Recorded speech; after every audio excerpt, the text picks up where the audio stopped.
기도하시죠. 하나님, 오늘도 말씀 앞에 섰습니다. 우리가 겸손하게 하옵소서. 예수님 이름으로 기도합나이다. 아멘. 네, 오늘 2월 3일입니다.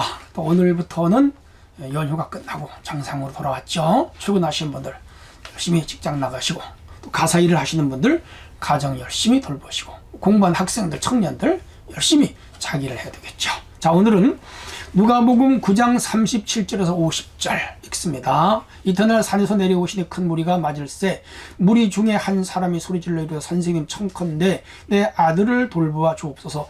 이는 내 외아들이니이다.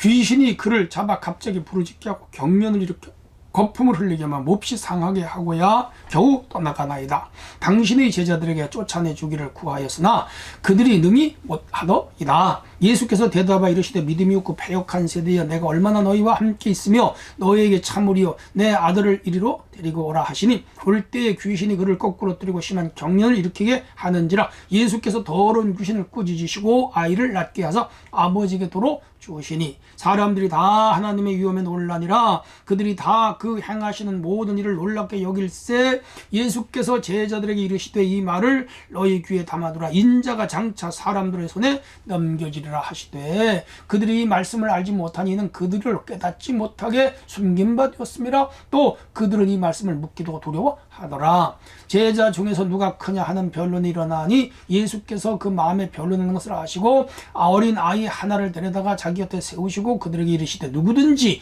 내 이름으로 이런 어린아이 하나를 영접하면 곧 나를 영접하며 또 누구든지 나를 영접하면 곧 나를 보내신 이를 영접함이라. 너희 모든 사람 중에 가장 작은 이가 큰 자니라. 요한이 여짜오되 주여 어떤 사람이 주의 이름으로 귀신을 쫓아내는 것을 보고 우리와 함께 따르지 아니함으로 금하였나이다. 예수께서 이르시되 금하지 말라. 너희를 반대하지 않는 자는 너희를 위하는 자니라 하시니라. 아멘.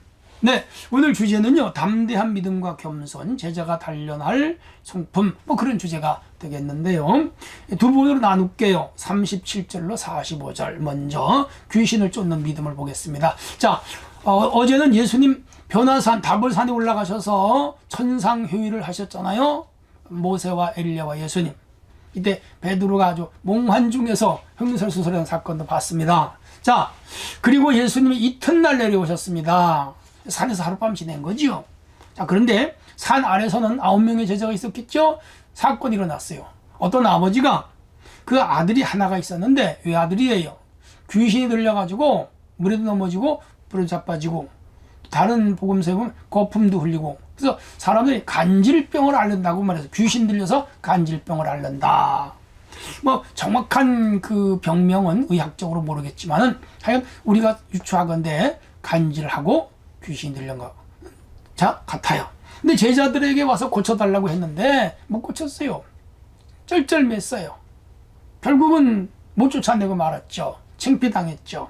예수님이 오니까 그 아버지가 달려와가지고 당신의 제자들이 못 고쳤어요. 내 아들 좀 고쳐주세요. 간절하게 구해요. 이 같은 내용이 마가복음 9장에 있잖아요. 거기는 좀 자세하게 설명이 됐고 여기는 좀 엉성하게 설명이 됐어요. 그랬더니 예수님께서 할 수 있거든 무슨 말이냐, 믿는 자에게 능치 못함이 없나, 유명한 구절이잖아요. 마가복음 9장 23절. 그 앞에 할 수 있거든 내 아들을 고쳐주세요 그랬거든요. 할 수 있거든이 아니라 믿어라 그 말이죠. 그리고 예수님은 귀신을 쫓아냈죠. 아이가 멀쩡해졌죠. 그 가정에 행복을 찾았죠. 제자들이 부끄러워했으니까 물었죠. 우리는 왜 못했습니까? 그랬더니 예수님이 기도 외에는 이런 유가 나갈 수 없다, 그렇게 말씀을 했습니다. 자, 맞아요. 예수님이 없는 동안에 제자들은 못 고쳤어요. 하나님의 능력이 그와 함께 하지 않았겠죠. 또 하나는 그들이 병자를 놓고 서로 경쟁하듯이 자기가 더 탁월하다는 것을 보여주려고, 뭐예요? 병자를 긍휼히 여기고 불쌍히 여기는 마음이 아니라 자기들의 우열을 가리려고 했던 것 같아요. 거기는 능력이 나타나지 않습니다. 오늘 복음 증거에는 순수함, 참 믿음, 진실한 고백, 그리고 하나님의 권능, 의지 하는 이런 믿음에 나타나는 것이지, 자기의 인기를 누리려고 한다거나 상대방보다 내가 우월하다고 하는 걸 드러내려고 한 거야, 자기를 자랑하려고 한다, 혹은 이 영적 능력을 통해서 자기의 이익을 취하거나 돈을 벌려고 한다거나 그런 것은 능력이 나타나지를 않습니다. 여기 아직 이 제자들이요, 제자가 되려면 멀었어요.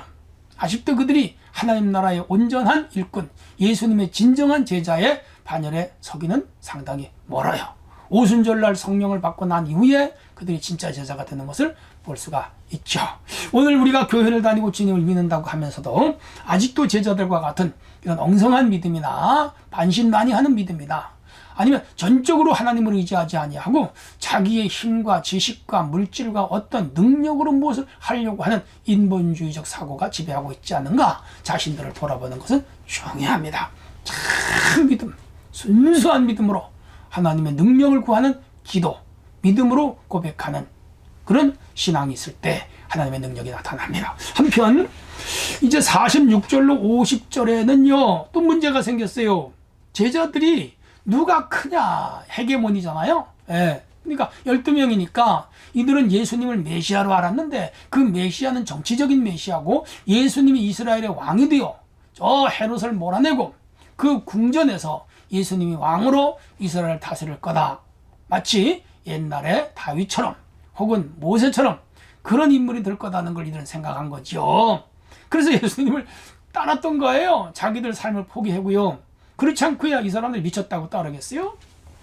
그래서 이것을 우리 육적인 인간으로, 하나님의 나라는 영광으로 임하고 권능으로 임하고 은혜로 임하는 영적인 나라거든요.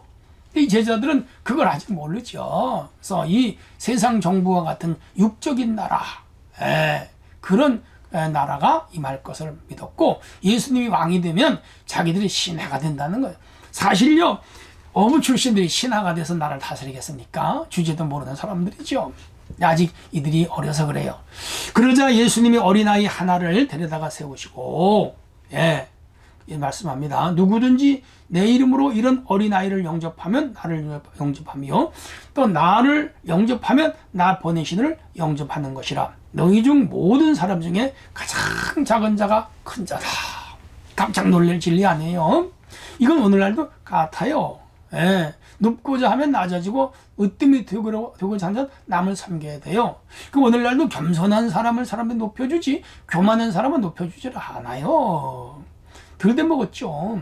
참으로 겸손하고 진실하고, 그리고 아주 있어도 없는 것처럼, 그리고 모든 사람들을 무시하지 않으며 군림하지 않고 거만하지 않고, 그래야 사람들도 인정을 하는 거라.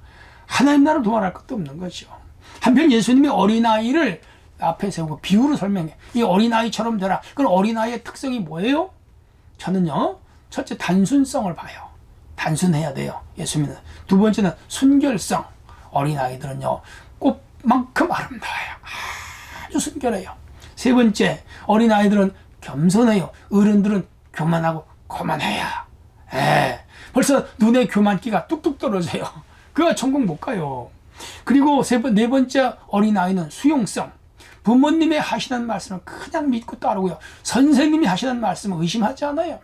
4-5살짜리, 17살짜리, 초등학교 1, 2학년, 철이 없죠. 그렇지만요, 그들의 수용성을 우리가 닮아야 돼요. 그 다음 5째는 의지성. 부모님만 의지해요. 걔네들 힘으로 못 살아요. 우리 하나님만 의지해야 돼요. 6째, 정직성. 어린아이 정직해요. 물론 요즘 아이들은 되바라지기도 하고 영악스럽기도 하고요, 거짓말도 하고, 아이고 어른 뺨치는 애들도 있어요. 그럼 그런 애들 보면 무서워요. 그런데 대개 아이들은 정직해요. 오늘 우리 정직해야 돼요. 그 다음 천진난망, 또 순진무구. 위에서 말씀드린 게 요약이겠죠. 그래서 진짜 천진난만한 그런 상태가 돼야 됩니다. 오늘 참 그리스도인이 되려면 어린아이처럼 돼. 여러분 마음속에는 뭐가 있습니까? 어린아이가, 구미호 12마리가 들어와 있지 않습니까? 천국 못 가요. 그 구미호가 없어져야 돼요. 우리들 마음속에는 진짜 어린아이와 같은 예수 그리스도의 성품이 자리 잡아야 됩니다. 자, 이렇게 해서 예수님은 제자들을 꾸짖었고요. 그 다음 어떤 사람들이 예수님의 이름으로 귀신을 쫓아내는데 우리가 쫓아버렸습니다. 왜? 우리 편이 아니라고. 아니에요. 예수님은 이 사람들도 잠정적 그리스도인이라고 여겨요. 우리를 반대하지 않는 자는 우리 편이다. 오늘도 우리가 전도할 때에 교회를 막 거품을 흘리면서 욕을 하는 자, 그런 사람 전도하지 마세요. 예, 때가 되면 하나님이 택했으면 전도가 될 것이고 뭐 안 되면 마는 거죠. 우리는 수용성 복음을 받아들이고 교회를 좋게 말하고 나도 언젠간 교회 나갈 거다. 이런 사람을 찾아가서 전도를 해야 그 사람을 구원할 수가 있습니다. 그래서 교회를 반대하지 않는 자는 잠정적 그리스도인이다. 이런 마음을 가지고 끈기 있게 그들을 대하여 전도하는 것 우리의 사명입니다. 오늘 하루도 여러분 승리하시기 바랍니다. 주님 감사합니다. 오늘 하루도 형통하게 하옵소서. 예수님 이름으로 기도합나이다. 아멘.